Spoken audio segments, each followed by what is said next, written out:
बात बहुत पुरानी है। आज से लगभग 45 साल पुरानी। तब मैं नया नया डाक बाबू हुआ था। एक कोई छोटा सा कस्बा था जहां मेरी पहली पोस्टिंग हुई थी। नौकरी मिलने की खुशी भी थी और घर छोड़ने का दुख भी। बस फिर क्या था, निकल पड़ा बोरिया बिस्तर बांधकर उस कस्बे में। उस समय इतनी सुविधाएं नहीं हुआ करती थीं।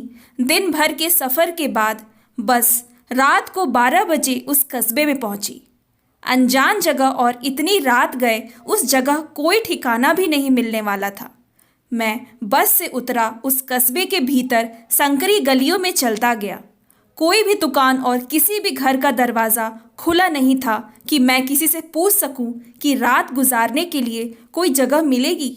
फिर मन में आया कि वहीं बस अड्डे में ही किसी से पूछ लेना चाहिए था कि कोई रात भर के लिए सर छिपाने की जगह मिलेगी। मैं ऐसे ही चलता चला जा रहा था। तभी गली से हटकर थोड़ी दूर पर एक बड़ा सा हवेली नुमा मकान दिखा जहां से रोशनी आ रही थी।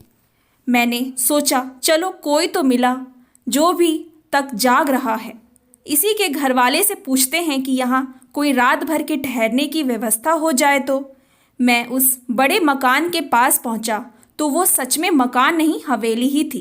दरवाजे के पास जाकर उसे खटखटाते वक्त थोड़ा संकोच तो हुआ, लेकिन मैंने भी बेशर्म बनकर दरवाज़ा खटखटा ही दिया।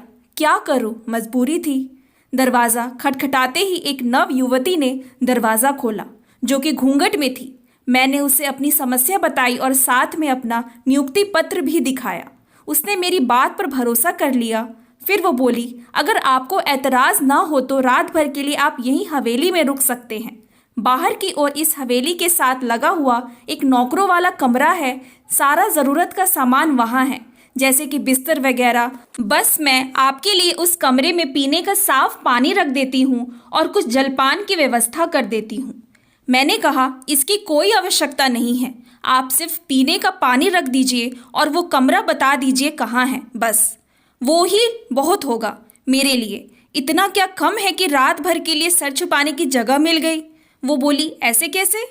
आप हमारे मेहमान हैं, पहली बार पधारे हैं, बिना कुछ खाए कैसे सो जाएंगे? अभी आपके लिए कुछ लाती हूँ। और इतना कहकर वो चली गई। थोड़ी देर बाद कुछ बेसन के लड्डू और नमक पारे लेकर मेरे सामने हाजिर हुई। बोली, लीजिए आप जलपान ग्रहण करें, मैं अभी आपके लिए पीने का पानी लेकर आती हूँ। और थोड़ी देर में वो एक छोटा सा मटका लेकर हाजिर हुई। थोड़ी देर खड़ी रहकर बोली, एक बात कहनी थी आपसे। मैंने कहा, कहिए। वो सकुचाते हुए बोली, ये पत्र मैंने आपके पति को लिखा है, वो परदेश गए थे पढ़ने, अभी तक लौटे नहीं हैं। आप तो डाक बाबू हैं, क्या ये पत्र आप मेरे पति तक पहुंचा देंगे? मैंने कहा, क्यों नहीं। और वो पत्र मैंने उससे ले लिया और वो चली गई। मुझे रात को बहुत गहरी नींद आई। सुबह किसी शोर से मेरी नींद खुली। शायद रोड पर कोई नगर पालिका का कर्मचारी झाड़ू लगा रहा था। मैं बाहर आया, वो आदमी मुझे देखकर चौंक गया। मैंने उससे पूछा, क्या हुआ? उसने कहा, आप इस 100 साल पुरानी टूटी फूटी हवेली में क्या कर रहे हैं? मैंने कहा, नहीं तो, ये तो रात को एकदम सही सलामत थी। उसने कहा, ऐसा ही होता है, यहाँ जो भी आता है। 100 साल पहले इस हवेली की मालकिन ने अपने पति का इंतज़ार करते करते यहाँ दम तोड़ दिया था, लेकिन वो कभी किसी को नुकसान नहीं पहुँचाती।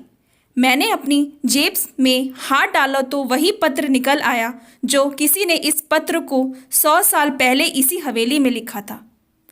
Thanks for watching. Please like and subscribe my channel.